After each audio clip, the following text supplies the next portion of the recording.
Bom, e agora falando da parte 4 da aula, né? A gente já passou pela parte 1, 2, 3, a parte 4 a gente vai fazer a pergunta: será que é um caso de um dente anterior ou um dente posterior? Por quê?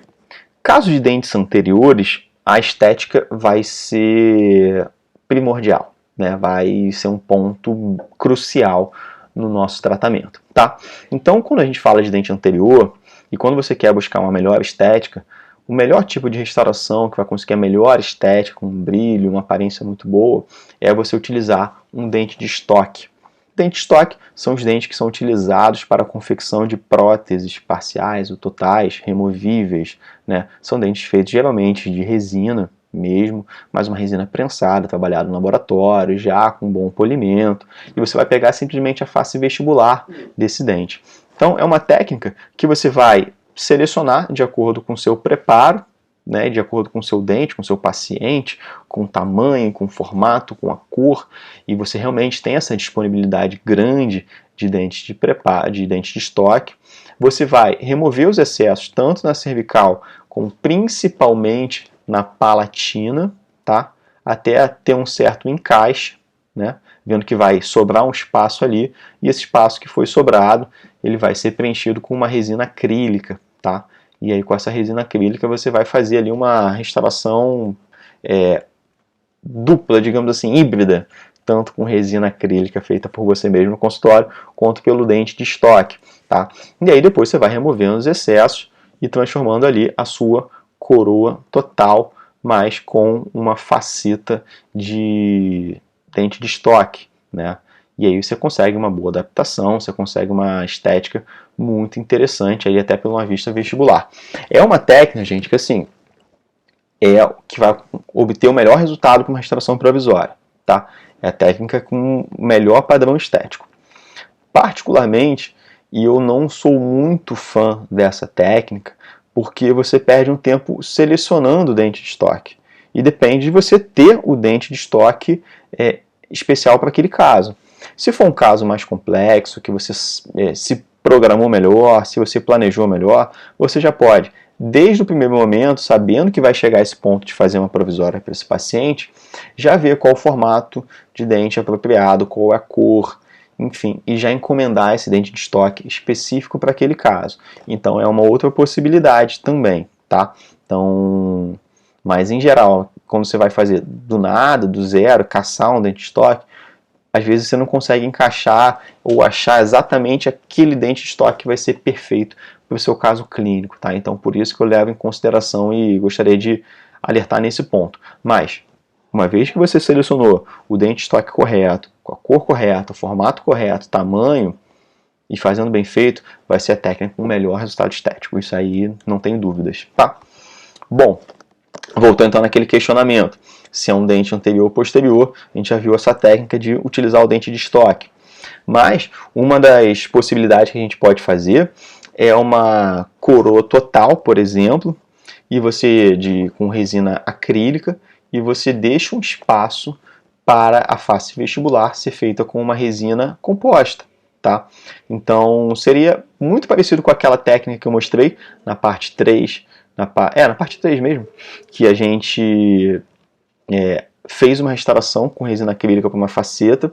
Aí nesse caso, a técnica é muito parecida, você vai restaurar ali, de certa forma, com resina composta, como se fosse um dente convencional.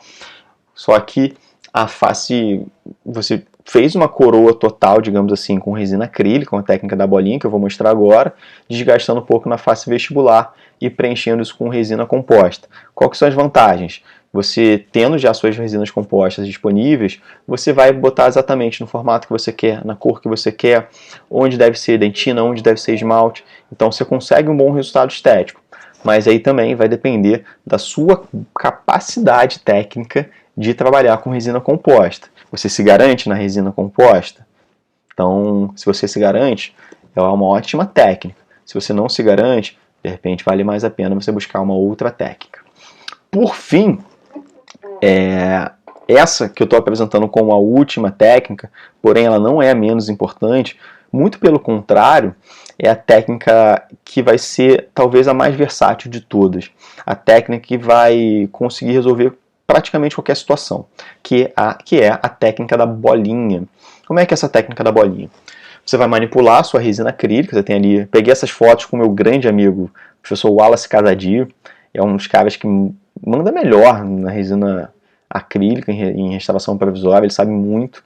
Então ele fez uma demonstração aqui, me cedeu essas fotos gentilmente, faço questão de fazer essa referência a ele.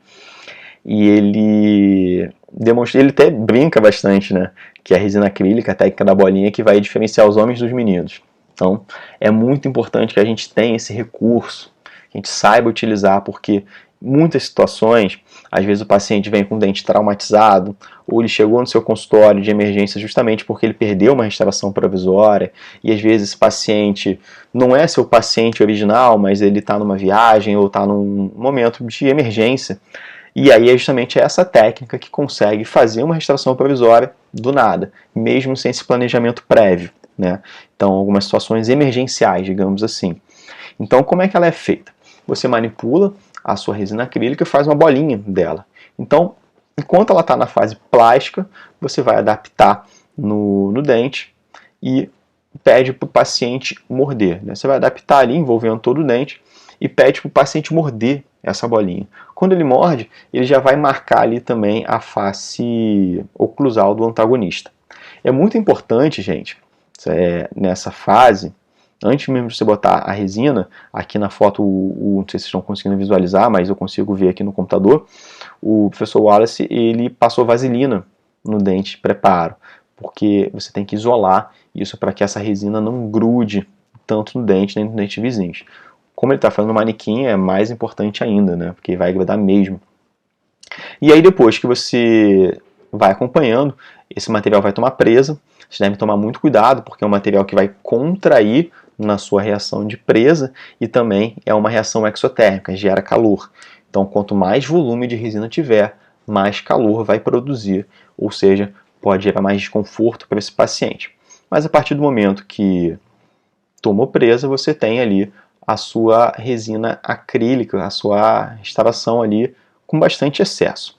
O que a gente costuma fazer é o seguinte: nas faces proximais, se você observar, o professor Wallace ele até marcou ali com grafite, mas é uma região que fica com um brilho melhor. Essa região de brilho melhor é a região de ponto de contato com o dente vizinho, tá? E essa região a gente não deve desgastar de jeito nenhum. Ele só marcou ali para mostrar bem claro na foto que a gente não deve marcar, não deve desgastar aquele ponto. Você deve manter o ponto de contato justamente para manter aquele equilíbrio oclusal, como eu citei lá na parte 1 dessa aula. Tá? Ele marcou também ali o término do preparo com grafite para facilitar a visualização, para que você também não desgaste além daquele ponto. O seu desgaste é da marcação do ponto do término do preparo para fora e nunca para dentro, nunca para a região do preparo mesmo. Tá? Então, ele foi desgastando e você vai começando a ter uma prévia de como vai ficar essa restauração. Reparem bem que ele está respeitando ali o perfil de emergência para garantir uma boa saúde periodontal, para garantir um bom assentamento do tecido, um bom condicionamento dessa gengiva, que, como eu falei, vai ajudar muito na sua moldagem. Tá?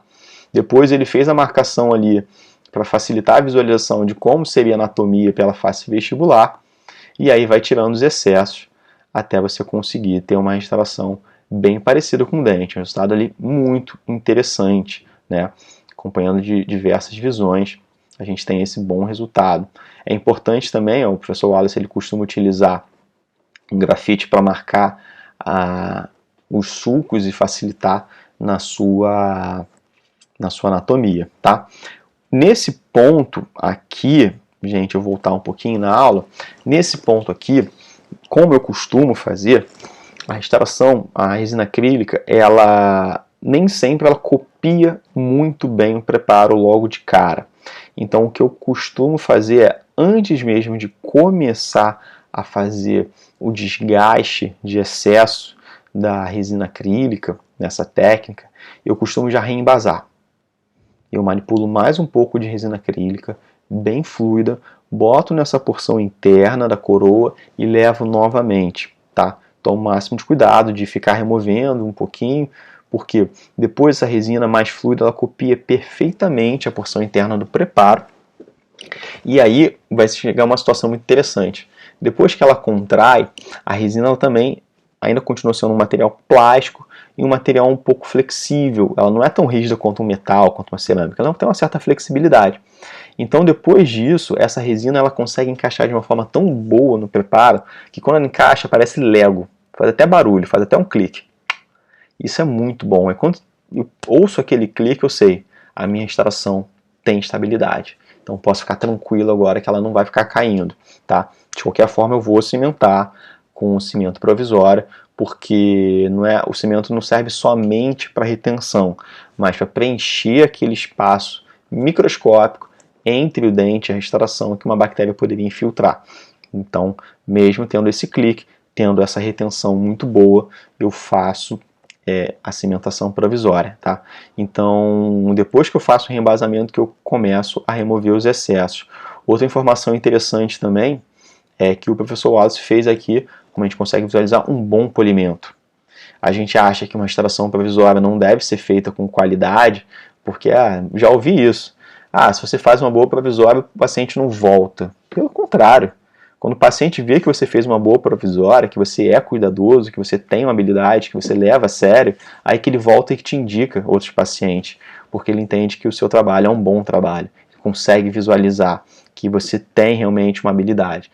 Então, um bom polimento vai ajudar nisso também, tá? Até porque o polimento não é somente para deixar brilhoso e bonito, mas é para deixar liso. E quanto mais liso, mais difícil fica de acumular biofilme e corante, pigmentos da nossa dieta. Então, melhor vai ficar a sua provisória, tanto no quesito estético, quanto no quesito de condicionamento dos tecidos periodontais. Então, assim, ter um bom cuidado com a provisória é fundamental mesmo. Vou deixar aqui uma dica também de material que eu utilizo. Eu uso basicamente 2 fresas. Essa formato de pera invertida, tá? Eu só fiz um desenho aqui bem simplesinho dela. O que eu acho importante é que ela tenha essas paredes mais retinhas, né, divergentes, mas que elas sejam retas, porque vai facilitar muito. É justamente essa parede que vai desgastar ali fazer o meu perfil de emergência. Outra informação sobre ela, que essa fresa de formato de pera invertida é uma do tipo multilaminada. Ela não é com aquele corte cruzado, não, ela é só multilaminada. Eu percebo que ela deixa essa restauração mais lisa, né? Fica com uma restauração com corte melhor, tá? E por fim, eu uso o formato não varia tanto assim, mas uma tronco cônica invertida, por exemplo, para fazer aqueles detalhes nos sulcos oclusais que o professor Wallace marcou aqui nessa foto com o grafite, né? Então eu costumo utilizar uma broquinha menorzinha, pode ser tronco cônica, cone invertido, qualquer uma delas. Importante só para deixar um desenho ali da anatomia oclusal. A gente sabe que a anatomia oclusal não é uma questão somente de estética. Claro, fica bonito? Fica. Esteticamente agradável? Para a gente, dentista. O paciente talvez não faça nem tanta diferença. Mas a gente sabe que é importante que os seus sulcos sejam bem desenhados e profundos o suficiente para permitir a desoclusão durante movimentos excursivos da mandíbula, tá? Se você não faz isso, não faz essa anatomia correta, aí durante um movimento de lateralidade, uma mastigação, de repente acontece o deslocamento da sua provisória. E aí você vai achar que o seu preparo que não está muito retentivo, sendo que na verdade a sua anatomia oclusal que não foi muito bem desenhada, tá? Então assim, a provisória ela tem essa vantagem que ela é uma prévia do que vai ser o tratamento definitivo. Então, quanto mais parecido for com o tratamento definitivo, melhores vão ser as informações que você vai ter para o seu tratamento definitivo. É um estudo. Se você faz um estudo que não é parecido com o final, como é que você vai saber como esse final vai se comportar? Então, por isso a gente tem que realmente tomar cuidado, ser criterioso com as nossas instalações provisórias. Perfeito? Então, termina aqui a parte 4 e esse é o conteúdo, né? Daqui a pouco a gente vai voltar aqui na parte 5 para fazer uma revisão do que a gente já falou, tá? E esclarecer mais alguns pontos. Perfeito? Um grande abraço.